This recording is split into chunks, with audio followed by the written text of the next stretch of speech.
అలాగే welcome to the review of the movie Raju weds Rambai.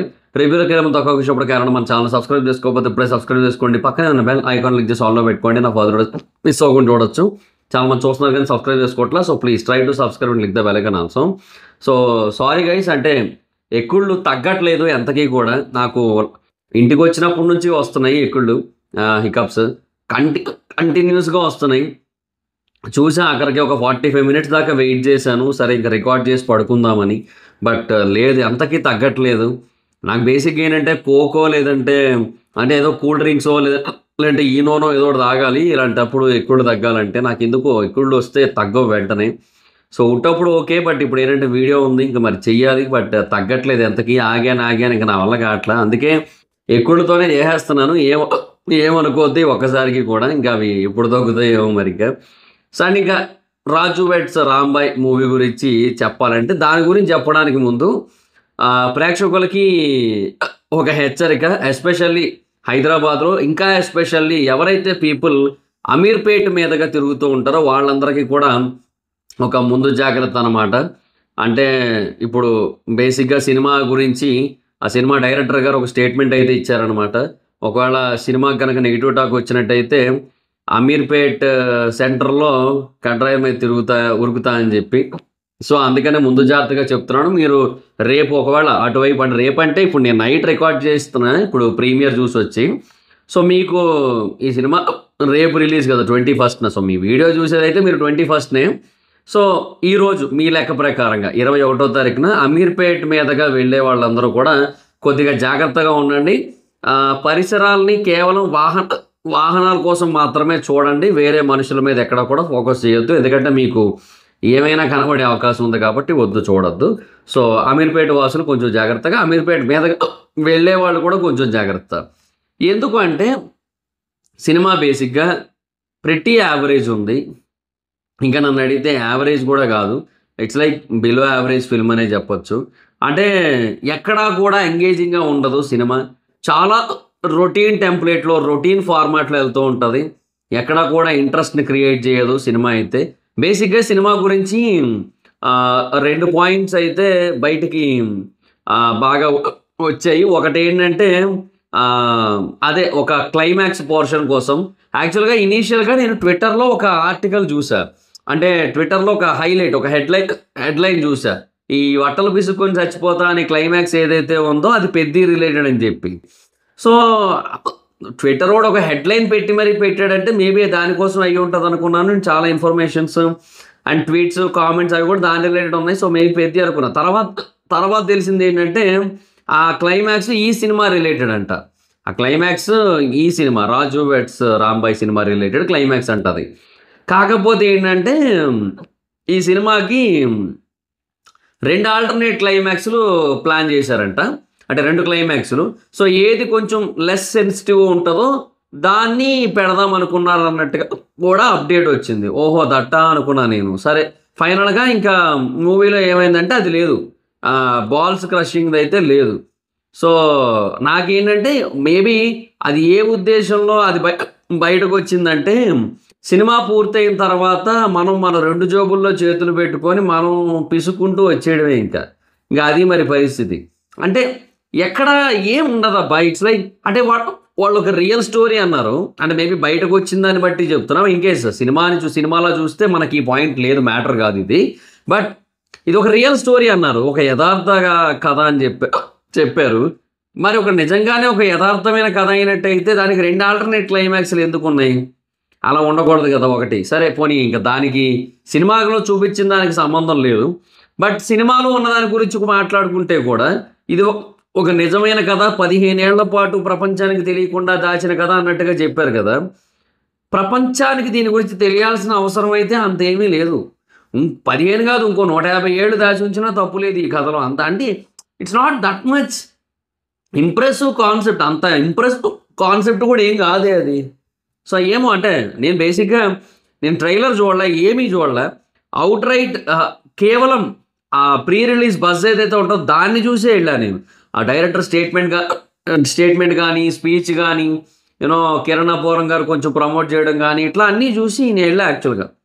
So అంటే వాటి బేసిస్ మీదే ఇలా నేను ఏం కంటెంట్ ఏమీ క్లారిటీ లేదు నాకు. నేను కేవలం ఆ లీక్ మాత్రమే చూశాను నేను. ఓహో! ఇదొకటి ఉంటది క్లైమాక్స్‌లో అని ఒకటి. రెండోది 2 క్లైమాక్స్‌లు అనుకున్నారు. సో, లెస్ సెన్సిటివ్ క్లైమాక్స్ అనే పాయింట్ ఒకటి. ఇవి 2 మాత్రమే చూసి ఓకే. ఎళ్దాము. సరే చూద్దాము. మేబీ వాళ్ళు దాన్ని అప్పుడు అంత హెవీ దాన్ని అనుకోని తర్వాత లెస్ సెన్సిటివ్ దానికెళ్లారంటే మేబీ కొంచెం బెటర్‌గానే డీల్ చేసి ఉండొచ్చు కదా! అని చెప్పి. ఆఫ్‌కోర్స్ ఒప్పుకుంటా ఆ క్లైమాక్స్ ట్విస్ట్ అనేది బావుంది. ఆ క్లైమాక్స్ ట్విస్ట్ అయితే బానే ఉంది. ఇన్‌ఫాక్ట్ అది అలా జరుగుతదని కూడా ప్రిడిక్ట్ చేయం. మనం ఏమనుకుంటామంటే అది ఆ పర్సన్ ఏ అనే పర్సన్ వై అనే పర్సన్ దగ్గరికెళ్తారనుకుంటాం. బట్ ఎక్స్ అనే పర్సన్ దగ్గరికెళ్తారు. సో, మనం ఎక్స్‌పెక్ట్ చేయలే actually. So, that's a different thing అని చెప్పొచ్చు. కాకపోతే ఏమో అదొక్కటి పక్కన పెడితే రిమైనింగ్ పోర్షన్స్‌లో ఏం లేదు. ఒక పర్సన్ ఉన్నారు. Heroine father character. ఆయన ఎక్సెప్షనల్‌గా చేశారు యాక్టింగ్ పరంగా. సో, అంతవరకు ఓకే. బట్ అదర్ దాన్ ఏమో అంటే చాలా నార్మల్ స్టోరీ, నార్మల్ మూవీ. చాలా స్లోగా ఎళ్తుంటది. అండ్ ఒకానొక స్టేజ్‌కొచ్చేసరికి ఇంక ఎంటైర్ థియేటర్ అంతా కూడా ఇక ఆ సినిమా మీద జోక్స్ ఏస్తున్నారు. ప్రతి ఒక్కరు ఆ సినిమా మీద జోక్స్ ఏస్తున్నారు. ఇంకా అది గాకుండా ఆ జాన్ సీనా అదొకటి ఉంటది గదా! అదెందుకో డైలాగ్ చెప్తుంటాడు. అది ఏందో అది ఎందుకొస్తదో అర్థం కాదు సినిమాలో. సంబంధమే ఉండదు. అది మేబీ ఆల్టర్‌నేట్ క్లైమాక్స్‌కి తగ్గట్టుగా అనుకున్నారేమో మరి ఆ డైలాగ్‌ని. ఎందుకుంటదో తెలీదసల ఆ డైలాగు. ఇవే కాదు కొన్ని డైలాగ్స్ కూడా చాలా రొటీన్ ఉంటాయి. అంటే మా నాన్న నా శరీరాన్ని గాయపరచగలడేమో గానీ, నా మనసును కాదని చెప్పి ఒక క్యారెక్టర్ చెప్తది. ఆ క్యారెక్టర్ అట్లా చెప్పినప్పుడు నాకు అంటే నాకనే కాదు ఎంటైర్ థియేటర్ మొత్తం ఓరేయ్! ఏందిరా అన్నట్టే రియాక్షన్ ఇచ్చారు. ఎందుకు? బేసిక్‌గా ఇలాంటి డైలాగ్స్ మనం ఎన్నో సార్లు వినేసాం గదా! సో, అది ఎక్కడా కూడా డైలాగ్స్ పరంగా కూడా ఫ్రెష్ ఫీల్ అయితే రాదు. సో, ఎక్కడో సంథింగ్ ఈజ్ ల్యాకింగ్ అనే ఫీలింగ్ ఉంటది ఓవరాల్‌గా అయితే మాత్రం. సో, అది పాయింట్. అంతే ఇంగ. ఏమో ఓవరాల్‌గా అయితే మాత్రం యావరేజ్‌కి బిలో యావరేజ్‌కి మధ్యలో ఉంటూ బిలో యావరేజ్‌కి దగ్గరగానే ఉండే సినిమా అనమాట. యాక్టర్స్ పర్ఫార్మెన్స్ విషయానికొచ్చినట్టయితే అందరూ చేశారు. ఆహ్, హీరో గాని, హీరోయిన్ గాని, ఇంకా ఫాదర్ క్యారెక్టర్స్, మదర్ క్యారెక్టర్స్ వీళ్ళందరూ చేశారు. ఈ బిలో యావరేజ్ టు యావరేజ్ అనే పోర్షన్ వరకు రావడానికైనా కారణం ఏంటంటే అక్కడక్కడ కొంత ఫన్ వర్కౌట్ అవుతదనమాట. కామెడీ పోర్షన్స్ కొంతవరకు వర్కౌట్ అవుతాయి. అంటే కొన్ని సీన్స్, కొన్ని డైలాగ్స్‌లో వర్కౌట్ అవుతాయి కామెడీ. సో, దానివల్ల అక్కడక్కడ నవ్వొస్తది. నవ్వుకోవచ్చు అనిపిస్తూ ఉంటది. సో, అదొక్కటే కొంచెం బెటర్‌గా వర్కౌట్ అయిందని జెప్పాలి. సో, అంతకు మించి ఇంకేమీ లేదనే జెప్పాలి. ఆ డైలాగ్స్ అన్నీ చాలా normal. Screen play, story everything అది ప్రాబ్లమ్. సో, దానివల్ల ఎక్కదు సినిమా. అది ఓవరాల్‌గా వచ్చిన సమస్య. యాక్టర్స్ అయితే మాత్రం అందరూ చేశారు. ఇంకా డైరెక్షన్ విషయానికొచ్చినట్టయితే డైరెక్టర్ ఏంటంటే నేను విలేజ్ స్టోరీస్ చెప్తాను అన్నారు. ఆ ఇంటర్వ్యూలో చూసా నేను.